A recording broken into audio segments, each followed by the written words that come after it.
오늘은 3.1절입니다. 우리 3.1절은 우리 모두가 함께 한다면 외세를 이겨낼 수 있다라는 우리의 믿음, 그리고 우리의 마음을 만세로 풀어낸 날이 아닌가 싶습니다. 분열의 시대에 이 3.1절의 정신은 참 중요한 것 같습니다. 함께 한다라는 것.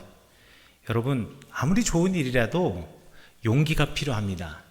그런데 그것을 나 혼자 하려고 하면 아무것도 할 수 없거든요. 그러나 나 혼자 하는 것이 아니라 함께 한다면 더 큰 힘을 얻습니다. 나 혼자 가지고 있는 에너지가 요만하거든요. 그런데 둘이 함께 하면 요만한 에너지가 둘이 되는 게 아니라 사실 이 둘이 함께 함으로 셋이 되고 넷이 되는 겁니다. 우리가 신앙생활을 하는 것도 마찬가지인 것 같습니다. 나 혼자 신앙생활을 하게 된다면 내가 할 수 있는 것은 요만큼밖에 되지 않지만 우리가 서로를 이해하고 서로가 함께 한다면 그 2배만큼이 아니라 3배, 4배, 그보다 더 큰 힘, 그리고 더 큰 능력을 우리가 얻을 수 있다는 것 여러분들 꼭 기억해 주시면 감사하겠습니다. 오늘 성경 말씀은 이러한 면에서 3.1절에 함께하는 정신과 너무 잘 어울리는 것 같습니다. 오늘 성경 말씀은요, 모세가 이제 바로 앞에 나아가서 내 백성을 이제 놓아주어라 라고 이야기를 해야겠는데, 이게 모세가 너무 두려운 거예요. 그리고 모세는 말주변도 없는 겁니다. 그때 하나님께서 모세에게 내 형 아론이 있지 않느냐 라고 하면서 그 형 아론과 함께 이 사역을, 그리고 이스라엘의 해방을 함께 할 것을 명령하시는 장면이 되겠는데요. 사실 이 이야기는 출애굽기 4장에도 한 번 있었습니다.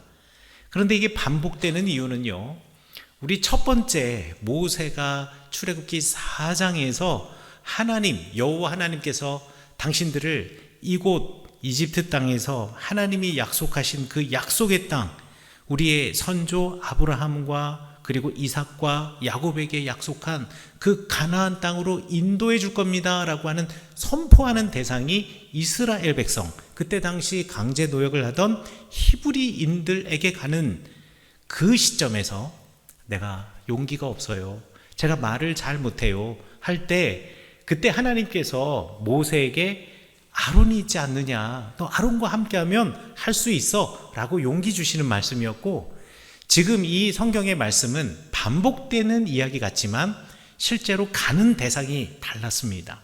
이번에는 파라오에게 가야 됐거든요.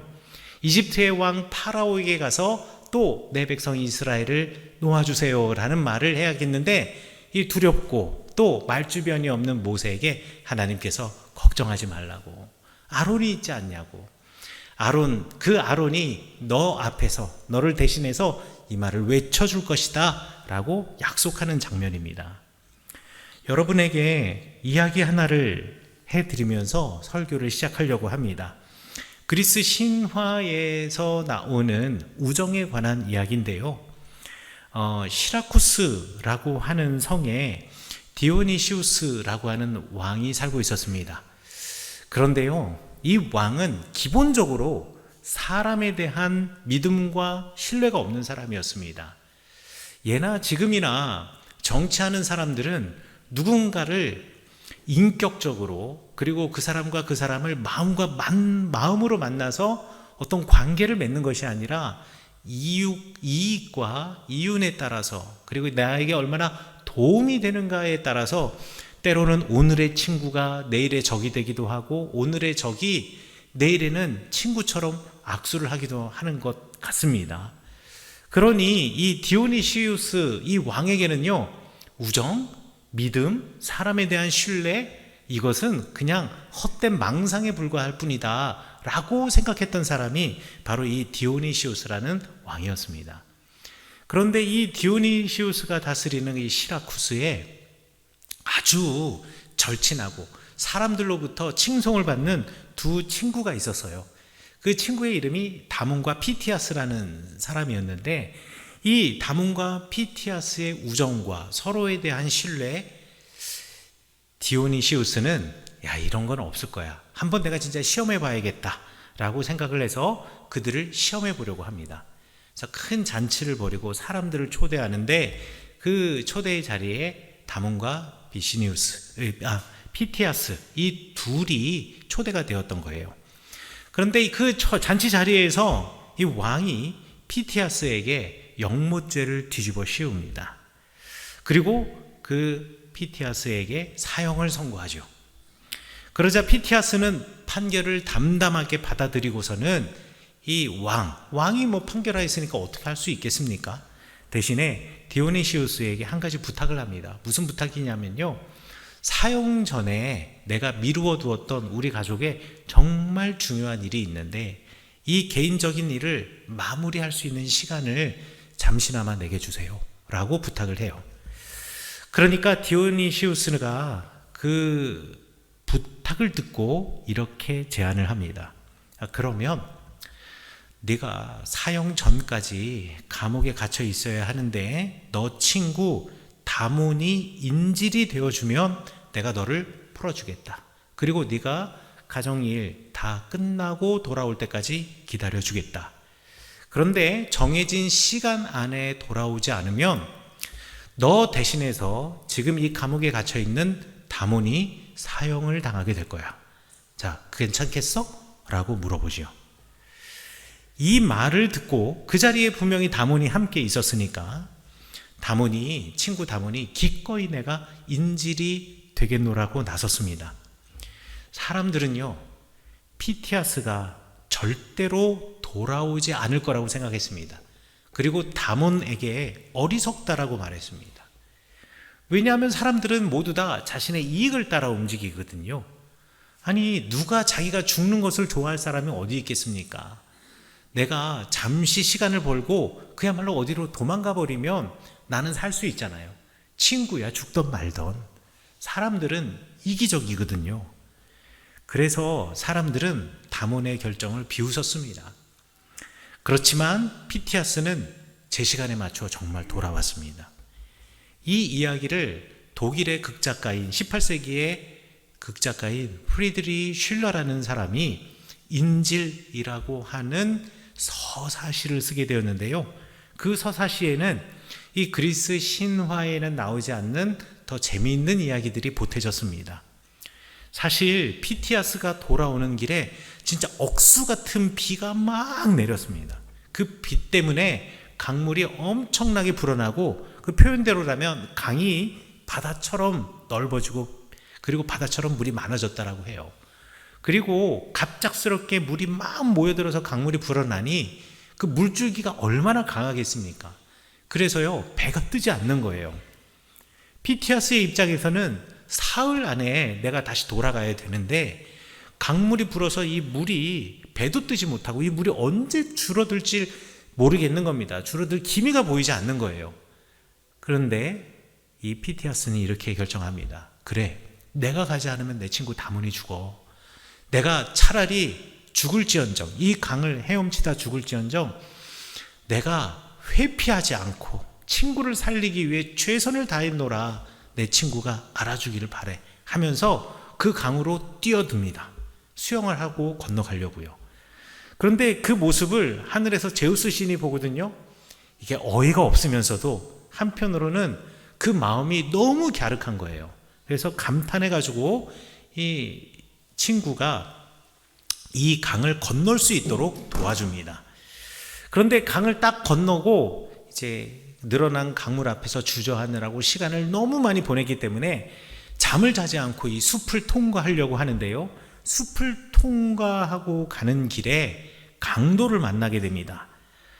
그런데 피티아스는요, 힘도 없는 사람이었음에도 불구하고 이 제우스의 도움으로 또 강도를 이깁니다.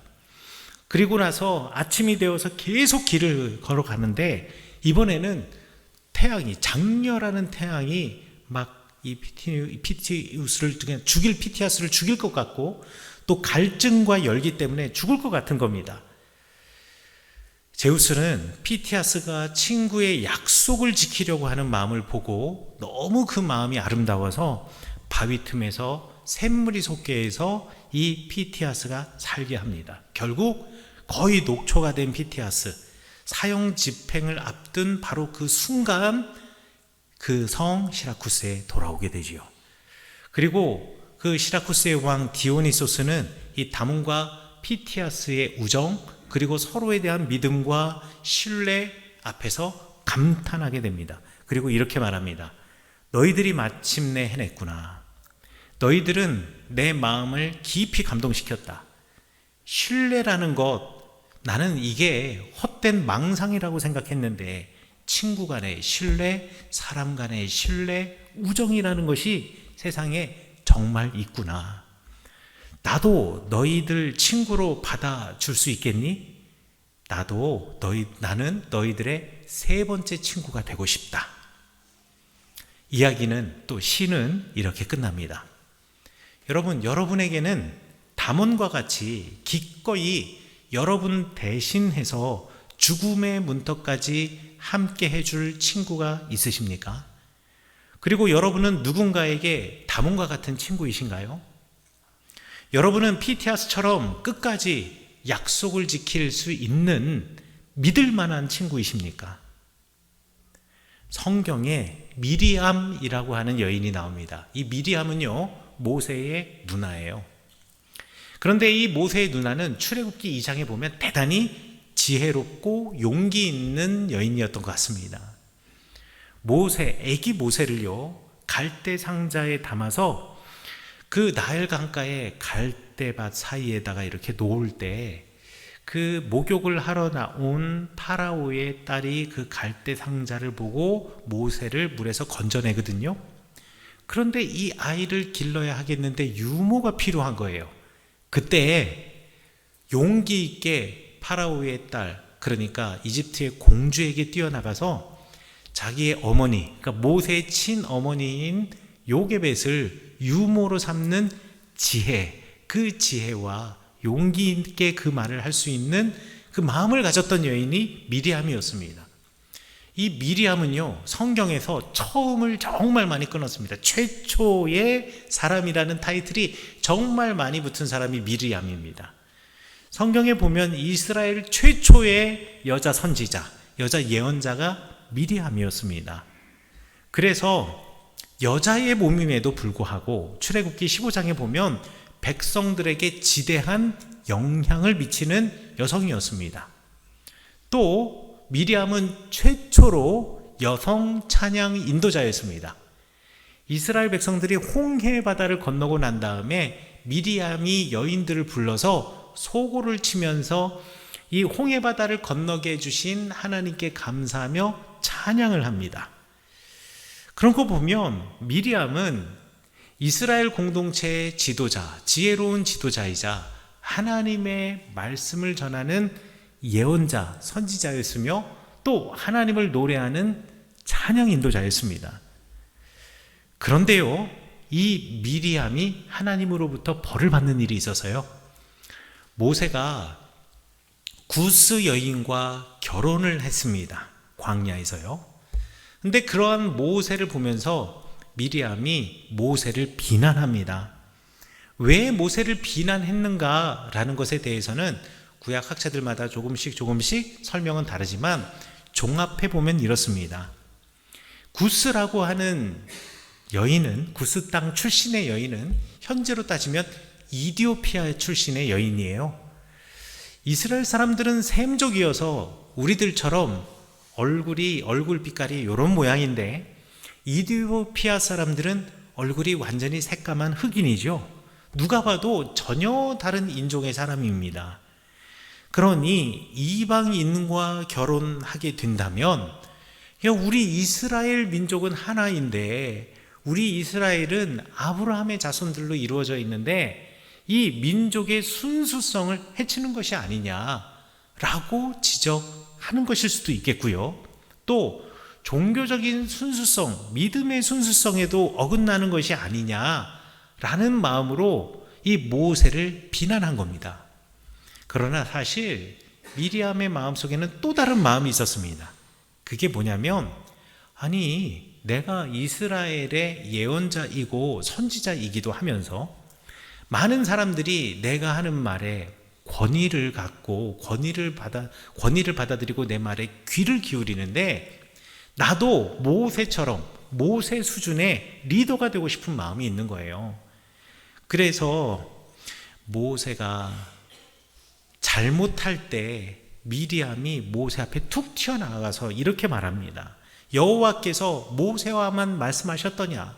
사람들에게 그렇게 이야기하면서 나에게도 그렇게 말씀하지 않으셨던가? 라고 하며 모세의 권위를 사람들이 의심하게 만들고, 또 모세의 말에 신뢰하는 것만큼 내 말에도 신뢰해달라, 또는 모세의 말에 신뢰하지 못하게 금을 내려고 미리암이 자기 딴에는 욕심이 생겼던 겁니다. 이때 하나님께서 미리암을 어떻게 하셨던가? 벌을 주셔서 나병이 생기게 했습니다. 나병이요. 그래서 구약 성경에서 나병은요, 의심의 형벌일로 이스라엘 공동체 안에서 받아들여졌습니다. 그래서 누군가 나병이 걸리면 누군가를 의심하였구나, 의로운 누군가, 죄 없는 누군가를 의심하였구나, 또는 하나님을 의심하였구나 라고 고대 사람들은 생각했다라는 겁니다. 그런데 모세의 손에 나병이 생긴 일이 있었습니다. 언제 있었냐면, 여러분들 이미 다 아세요. 출애굽기 4장에서 모세가 이스라엘 백성에게 가기 전에 모세의 손에 나병이 생깁니다. 모세가 하나님께 와서 이렇게 말하죠.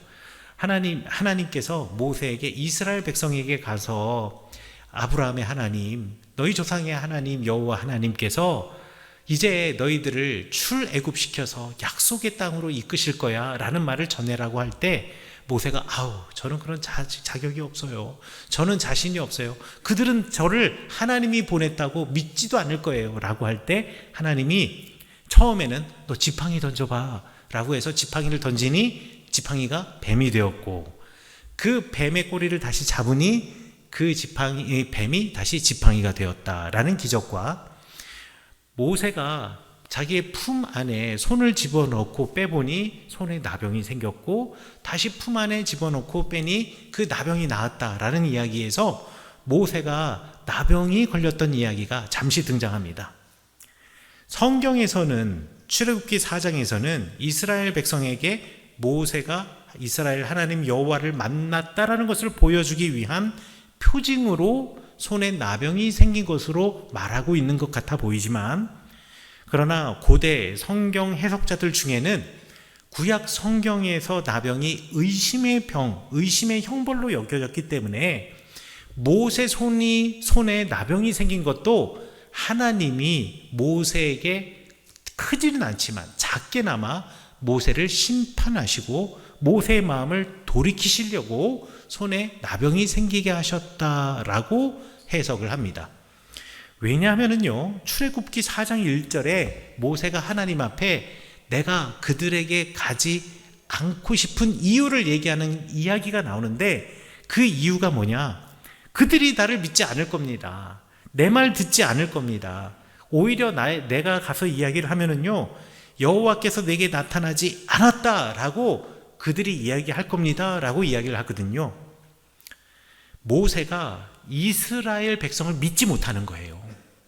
모세가 이스라엘 백성을 신뢰하지 못하는 겁니다. 모세가 이스라엘 백성들을 신뢰하지 못하는 것에 대한 벌로 하나님께서 모세의 손에 나병이 생기게 하셨다라는 겁니다. 그러면서 이 성경 말씀을 통해서 우리 성경을 읽는 우리가 반드시 갖고 있어야 할 마음은 무엇이냐? 지도자의 조건은 사람을 의심하지 않는 것이라는 것, 이것을 알려주기 위해서 하나님께서는 모세의 손에 나병이 있게 하였다라고 고대 성경 해석자들은 이 성경 본문 말씀을 이야기도 했다라는 것이요. 여러분, 누군가를 신뢰하는 것 생각보다 쉬운 일 아닙니다.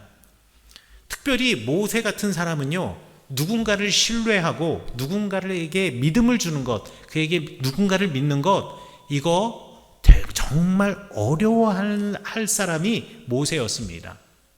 여러분들 중에서도 누군가 뭔 얘기를 하면 그렇구나 이렇게 대답하는 사람이 있는가 하면 항상 진짜? 진짜? 이거 이렇게 물어보는 사람들이 있잖아요. 그 신뢰하지 못하는 사람이 누군가 얘기를 하면 그냥 받아들이고 아 그렇구나 라고 하면 되는데 진짜? 진짜? 이렇게 이야기합니다. 왜 그럴까요? 모세를 보면 우리가 알 수 있는 게 있습니다. 내가 누군가로부터 신뢰를 받아본 경험이 없거나 내가 누군가로부터 사랑을 받아본 경험이 없는 사람은요 누군가를 신뢰 못합니다. 모세는 왕궁의 암투 속에서 늘 의심해야만 살 수 있는 사람이었습니다. 여러분 그 왕궁 안에서 모세는요 히브리 사람이에요. 내가 순수 이집트 혈통이 아니에요. 그런데 나 왕족으로 살아가고 있어요. 왕족들 사이에서 내가 권력을 얻기 위해 얼마나 수많은 암투들이 있고 얼마나 수많은 사람들이 서로 경쟁해야 했을까요? 그 경쟁에서 이기려면 또 그 의심 속에서 내가 버텨내고 살아가려면 나도 누군가를 끊임없이 의심해야 됩니다. 저 사람이 나에게 칭찬하잖아요? 저게 진짜 칭찬일까? 저 사람이 나에게 뭔가 잘해주잖아요? 왜 잘해주는 거지? 나에게 뭐 바라는 게 있는 거 아닐까? 저 사람이 갑자기 나에게 다가오면 저 사람이 왜 나에게 오는 거지? 나에게 해코지를 하려고 하는 것은 아닌가? 또 내가 가지고 있는 무언가를 빼앗아 가려고 하는 것은 아닌가? 늘 모세는 왕궁의 암투 속에서 의심해야 했던 사람이었습니다. 그리고 모세는요 사랑받지 못한 아이였어요. 그 안에 있는 모든 사람들은 이집트 사람인데 나만 히브리 사람이거든요. 게다가 히브리 사람인 나는 선조왕 때 그 선조왕이 너무나 미워해서 죽이려고 하였던 민족 중에 하나였어요. 이런 모세에게 누가 관심이나 주겠으며 누가 사랑을 해 주었겠습니까? 게다가 모세는 경계선에 서 있는 사람이었습니다. 이집트에서도 환영받지 못했고 이스라엘 백성 중에서도 환영받지 못했던 사람, 그러니 사랑받지 못했고 믿음과 신뢰를 한 번도 받아보지 못했던 사람, 늘 의심했던 모세는요 누군가를 신뢰하는 것 정말 어려웠습니다. 그런 모세에게 하나님께서 큰 일을 맡겨주셔야 했거든요. 그래서 출애굽기 4장 14절에서도 그리고 오늘 성경 본문에서도 하나님께서는 모세에게 신뢰할 만한 믿을 만한 동력자로서 아론을 세워주시는데요. 그런데 사실 아론은요 모세가 신뢰할 만한 동력자이자 동시에 신뢰해야 할 동력자였습니다. 그러니 아론과 함께 하면서 모세는요 이제 함께 일하고 그리고 누군가에게 믿음을 주고 그를 신뢰하는 법을 가르쳐 주려고 하나님께서는 아론을 준비해 주셨다라는 겁니다. 180만이 넘는 이스라엘 백성들과 함께 출애굽해서 광야 길을 건너 가나안 땅을 가야 됩니다. 이렇게 공동체가 함께 가는데 서로 간에 신뢰가 없고 모세가 이 백성에 대한 신뢰가 없다면 어떻게 며칠이나 함께 할 수 있겠습니까? 하나님은 출애굽하기 이전에 아론을 보내주셔서 모세에게 신뢰의 연습을 시키는 겁니다. 그리고 신뢰해야 할 동력자로 아론을 세워주시는 겁니다. 자기 이외의 사람들을 신뢰하지 못했던 모세에게 신뢰가 무엇인지를 가르쳐주고 세상은 혼자 사는 것이 아니라는 것을 모세에게 하나님께서는 가르쳐주고 싶었던 것이죠. 그래서 하나님께서는 이 아론을 통해서 또 아론과 함께 모세와 광야에서 큰 일을 행하게 하십니다. 이 아론이라는 사람 보면은요 출애굽에 시작할 때 모세의 대변인, 대원자로서 말주변 없는 모세를 대신해서 이스라엘 백성들을 또 파라오를 설득하는 일을 이 아론이 모세와 함께 했고요. 광야로 출애굽해서 나갔을 때 아말렉이라고 하는 족속이 공격해서 들어왔거든요. 이때 전쟁을 이기는 방법이 모세가 산 위에 올라가서 하늘을 향해서 팔을 치켜드는 거였습니다. 이 하늘을 향해서 팔을 치켜들 때 이 팔이 내려오면 안 되거든요. 이 내려오지 못하게 하려고 그 옆에서 그 모세의 팔을 떠받쳐줬던 사람이 누구냐? 바로 아론이었습니다. 아론은요, 모세를 끝까지 존중했고 끝까지 신뢰했습니다. 이 모습을 통해서 모세는 나 혼자 할 수 없구나. 내 옆에 아론이 있어야 되는구나. 내 옆에 훌이 있어야 되는구나. 내 옆에 여호수아가 있어야 되는구나. 내 옆에 우리와 함께 이스라엘 백성이 함께 가는 길이구나 라는 것을 알고 배우게 되는 거죠. 고라의 반역, 고라와 다단과 아비람이 광야에서 모세의 권위에 도전할 때 하나님께서는 이 반란한 회중을 전염병으로 죽이려고 했거든요. 그때 모세는 아론에게 급히 향로를 들고 백성 사이로 달려가서 속죄 제사를 드리라고 하고 그들을 살리는 역할을 맡깁니다. 그때 아론은 자칫하면 자기도 죽을 수 있는 그 전염병의 현장으로 모세의 말을 신뢰하고 뛰어듭니다. 그리고 백성들을 살립니다.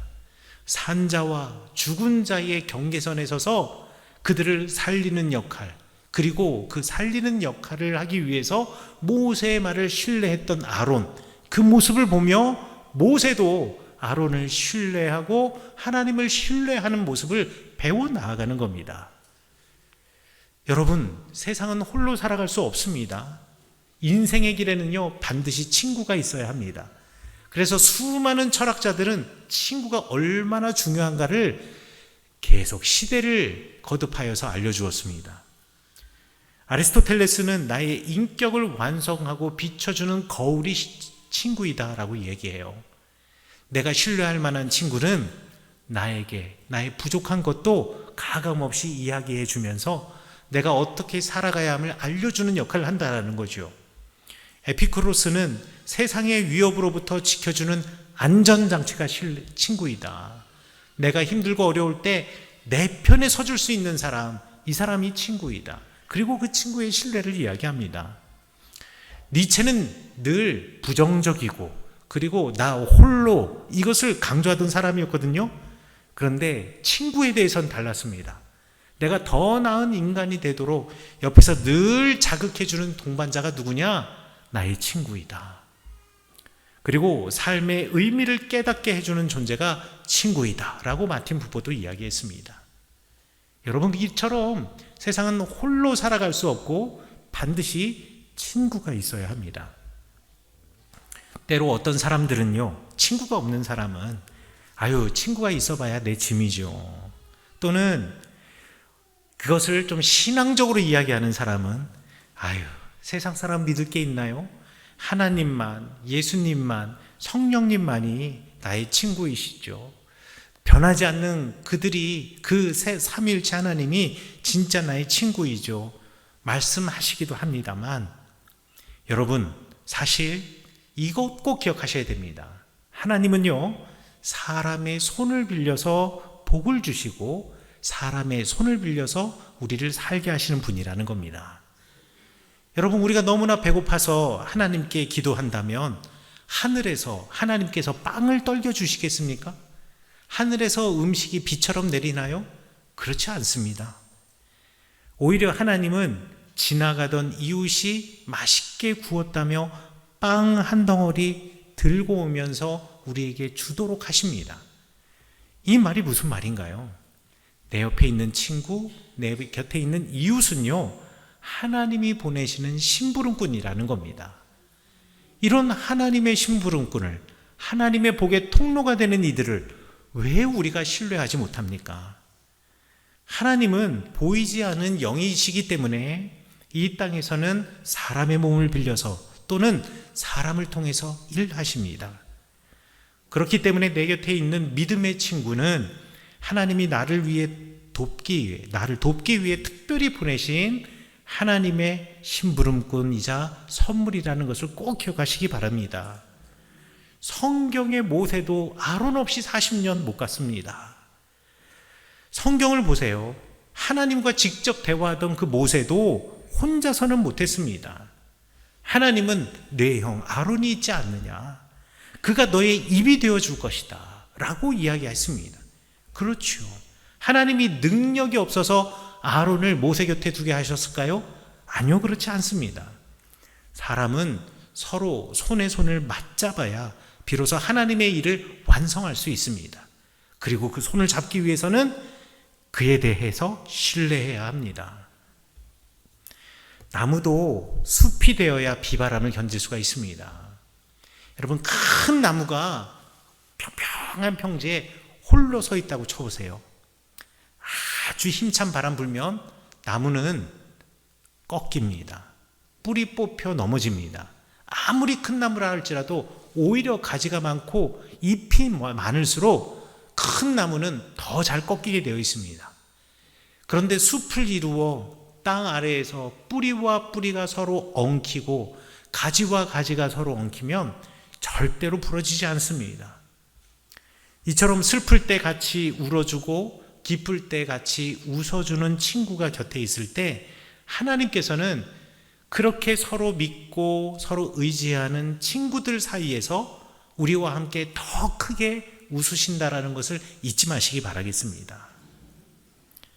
우리가 아플 때 친구가 찾아와서 기도해주고 손잡아주면 여러분 마음에 평안이 생기시죠?